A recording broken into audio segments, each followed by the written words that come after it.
설악산에서 벌어진 충격적 사건. 50대 남성이 60대 여성을 살해했습니다. 촉탁살인이라고 주장했어요. 항소심 판결이 나왔습니다. 징역 7년이 확정됐어요. 그런데 배경이 더 충격적입니다. 캄보디아 다단계 조직이 연루됐거든요. 대체 무슨 일이 있었던 걸까요? 오늘 자세히 알아보겠습니다. 이런 사회 이슈. 구독하시면 빠르게 받아보실 수 있습니다. 알림 설정도 함께 눌러주세요. 중요한 범죄 예방 정보를 받아보실 수 있습니다. 무슨 일이 일어났나요? 서울고법이 판결을 내렸습니다. 12월 26일의 일이에요. 춘천재판부 형사 1부였죠. 피고인은 A씨입니다. 50대 남성이에요. 항소심 결과가 나왔습니다. 징역 7년을 선고받았어요. 1심과 똑같은 형량입니다. 양쪽 항소를 모두 기각했죠. 검찰은 징역 10년을 구형했었어요. 하지만 받아들여지지 않았습니다. A씨는 반성문을 냈습니다. 12건의 반성문이었어요. 반성 일기도 2건 제출했죠. 언제 어디서 일어났나요? 사건은 4월에 발생했습니다. 올해 4월의 일이에요. 장소는 설악산 둘레길입니다. 속초 설악산 국립공원이었죠. 피해자는 B씨입니다. 60대 여성이에요. A씨와 사업적 관계였습니다. A씨는 열흘 뒤 자수했어요. 4월 24일 새벽이었습니다. 강릉 경찰서로 찾아갔죠. 설악산에서 70km 떨어진 곳이에요. 어떻게 일어났나요? A씨의 진술이 있습니다. 동방극단 선택을 하기로 했다고 해요. 하지만 결국 혼자 살아남았죠. B씨만 목을 졸라 숨지게 했습니다. 경찰이 수색에 나섰습니다. 자백을 토대로 찾았어요. 같은 날 오전에 발견했습니다. 둘레길에서 숨진 B씨를 찾았죠. 왜 이런 일이 생겼나요? 다단계 투자가 원인으로 보입니다. 두 사람이 함께 투자했어요. 지사라는 업체였습니다. 자금난이 발생했죠. 투자자 모집도 실패했습니다. 심리적 압박이 컸던 것 같아요. 돈을 잃었을 겁니다. 투자자들에게 책임이 있었겠죠. 갚을 방법이 없었을 거예요. 더 충격적인 사실이 있습니다. 지사는 캄보디아에 본거지를 뒀어요. 프놈펜이 중심지였습니다. 대규모 해외 다단계 조직이었죠.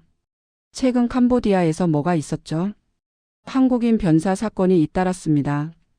이 조직과 연루됐을 가능성이 있어요. 재판 쟁점은 무엇이었나요? 항소심에서 다룬 내용이 있습니다.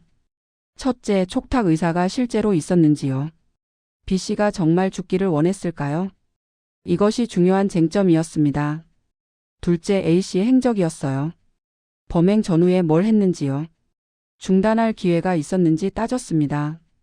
셋째, 다단계 조직의 개입이었죠. 해외 조직이 어떤 역할을 했는지요? 압박이나 강요가 있었는지 검토했습니다.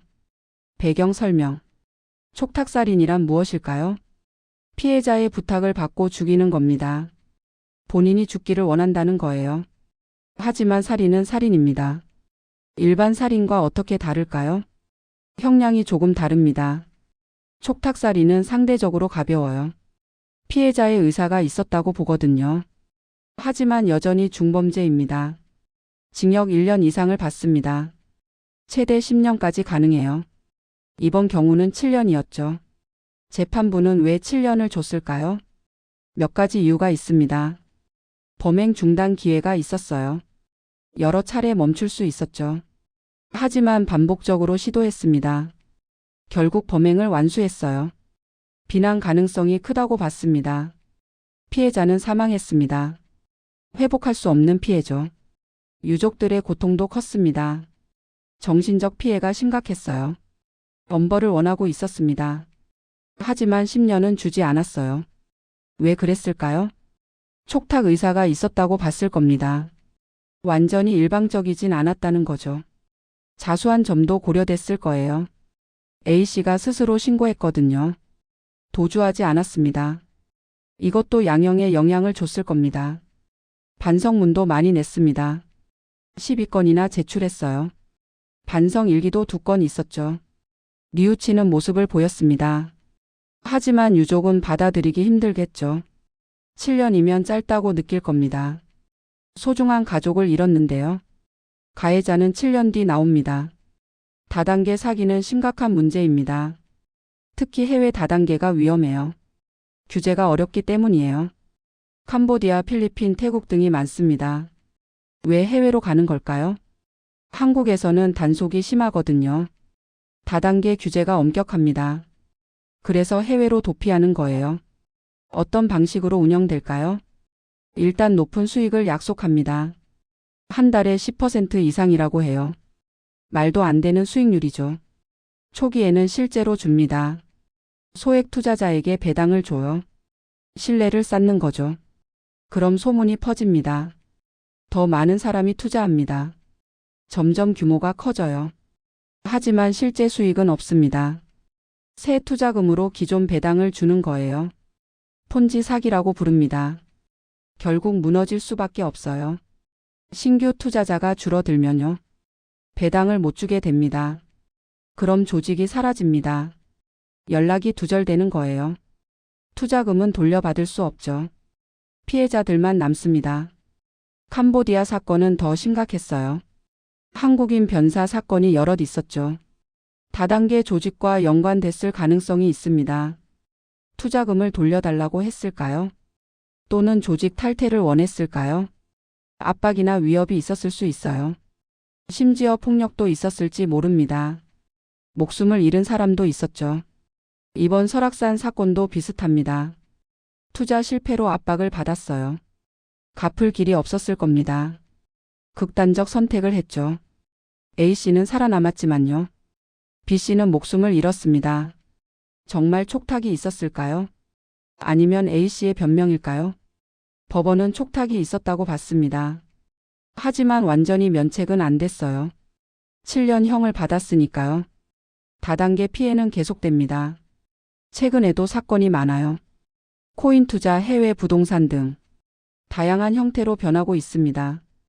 공통점이 있습니다. 높은 수익률을 약속해요. 빠른 시일 내에 부자가 된다고 하죠. 사람을 소개하면 수당을 준다고 해요. 이것이 바로 다단계의 특징입니다. 상품이나 서비스가 아니에요. 사람을 끌어오는 게 목적이죠. 생활 적용 팁. 첫째, 높은 수익률을 의심하세요. 한 달에 5% 이상은 이상해요. 은행 이자보다 훨씬 높다면요. 10중 8구 사기입니다.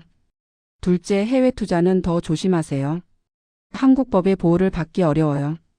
피해를 당해도 구제가 힘듭니다. 특히 동남아시아 투자를 경계하세요. 셋째, 소개 수당을 주면 의심하세요.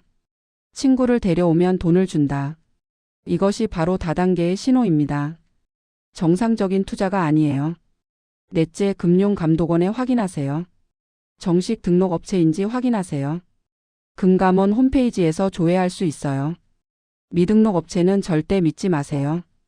다섯째, 계약서를 꼼꼼히 보세요. 투자 약관을 읽으세요.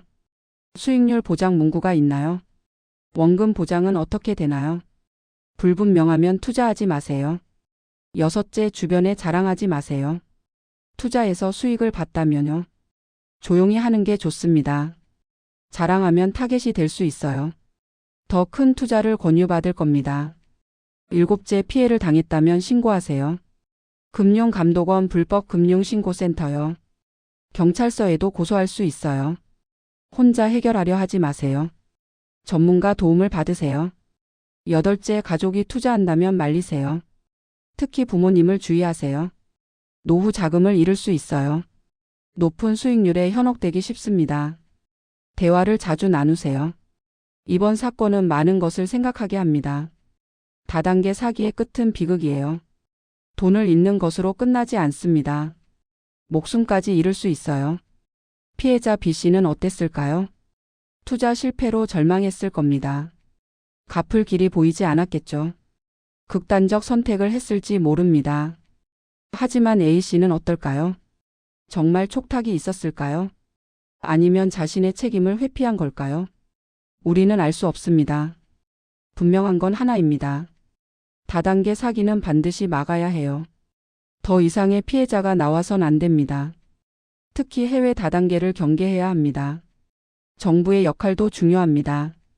해외 다단계 단속을 강화해야 해요. 국제 공조도 필요하죠. 피해자 구제 시스템도 마련해야 합니다. 여러분은 어떻게 생각하시나요? 다단계 사기를 어떻게 막을 수 있을까요? 댓글로 의견 나눠주세요. 오늘은 설악산 촉탁살인 항소심 판결을 알아봤습니다. 징역 7년이 확정됐어요. 캄보디아 다단계 조직이 배경이었죠. 다단계 사기는 비극으로 끝납니다. 높은 수익률을 약속하는 투자. 반드시 의심하세요. 오늘의 톡뉴스였습니다. 감사합니다.